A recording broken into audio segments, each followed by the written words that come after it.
Whenever anybody starts a business, by far the biggest reason always is freedom. They want freedom. And when I started my first business at the age 19, that's literally what I wanted as well. I remember sitting at my job and thinking to myself, is this really how I want my life to be for the rest of my life? Or do I want something more? And the reason why I wanted something more is because I just wanted to have enough money to pay for bills and get to spend time with family and friends whenever I wanted. And whenever you hear business owners that left a job or just started a business in general, they usually say the same thing. Even though they may be working more on that business, they understand that they do so because they have the upside, they could make more money. And two, they can still say, I'm taking a break today because there's an event coming up. I want to spend that day with family, friends, whatever the reason may be. They understand that. And that is the key, you guys. Now, the other two reasons usually why people start businesses is because they want to change the world, which again leads to freedom. Because if you want to change the world, you have to brainstorm ideas. You have to think of things that only you are going to actually come up with because you're the brain of the business and you need freedom. You cannot be doing 100 different things because you need to focus on the most important part. And that's the ultimate goal of any business. You have to buy freedom. And I'm going to share with you guys in this video one way of doing this. And a lot of people that start businesses, and I get to see this because through Booking Koala, we are literally seeing thousands worldwide doing this. And we have so many partners as well that literally help these business owners achieve freedom because of this, okay? And it's not what many think. I know this exact feeling because when I started a business, you don't have any experience. So you think that everything has to be done in a certain way and it's going to cost a lot of money. For example, when I first started my business, I remember, okay, we need a website. That is something that everybody's going to tell you. You need a website. So me and my partner, we're 19 years old. We don't have almost any money. We call the first people on Google and we get quotes. First of all, only one of them answered. That's how usually it goes when you call people. I don't know how they're even in business. The quote was 20,000. I will never forget this because that's something that's discouraging because you think, how am I ever going to be in business? But my partner already understood that you can go elsewhere to build a website for literally dirt cheap. And that's what we did, right? Our first website was $500. Wasn't good. We got the wrong person from China to do it. It was a mistake.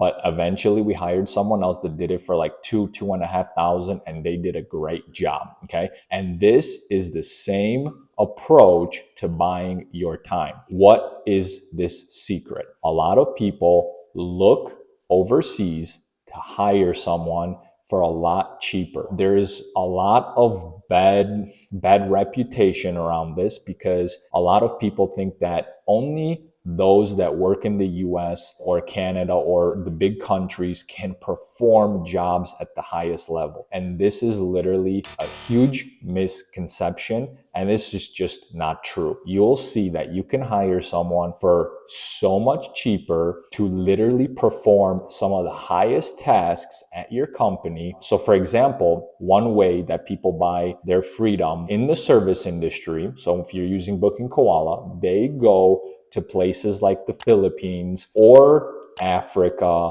or somewhere else where the prices are just so much cheaper. So for example, here you would need to pay in Chicago $20 around there to get someone to perform a good job, while in the Philippines you would pay $6 for the same exact task. And then this leads to people saying, wow, how is that ethical? But that is also not true because the cost of living at those countries is so much cheaper, okay? And that's what a lot of people don't understand as well. So, someone here in Chicago may need $20 to live, while over there they may only need $5 or $6 to live. And you'll see that sometimes they'll even live better there for the $6 than someone would for $20. So you have to understand that concept when you go hiring, especially if you care about how much people make and things like that, because there's two types of entrepreneurs. One that literally just looks at the advantage and how can I take advantage of everybody, and then there's the person that actually cares about how much someone is making. And absolutely, the second entrepreneur is the one that should be idolized, and the person that usually wins at the end, because they create this environment in the company that everybody wants to be a part of. And that's what I always teach. So be the second entrepreneur, make sure that what they're getting is fair, okay? And for $6, a lot of the times it will be. And that is going to be how you buy your time. You will outsource all the tasks that literally can be done by somebody, and you will pay someone overseas to do a great job. Now, I'm not saying that you can't buy someone. If you're from the US, you want someone from the US. I'm not saying don't ever do that, because there are sometimes advantages of doing it that way as well. But I'm giving you a tip for those that are starting out, how to buy your time, because that's important. If you guys want to go to the next level, buying your time is important. Just like I say, in the service industry, you cannot be the one performing the jobs. If you want freedom, you have to start out the right way. Again, there's two types of entrepreneurs that start service businesses. The first type is the one that understands freedom and is going to already look for someone to outsource every job to, so that they don't have to perform the work like cleaning, lawn care, hoop scooping, dog walking. Someone else does that and they just give a cut. That's how you scale. Or the other type of entrepreneur that goes in and does the work themselves. That person, she could transition over, but it makes it so much harder to do so, because now you have clients you have to worry about, and then later the transition becomes harder. So start with the right idea.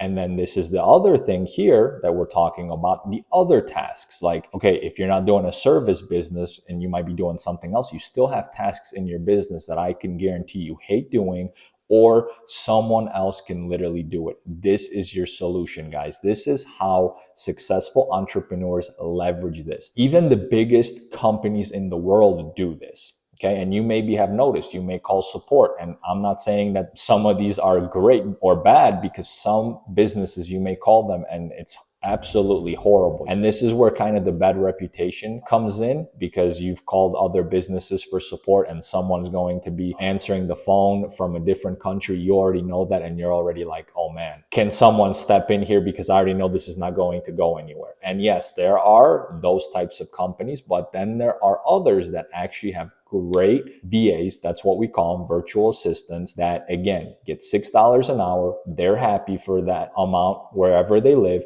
and they still perform a great job.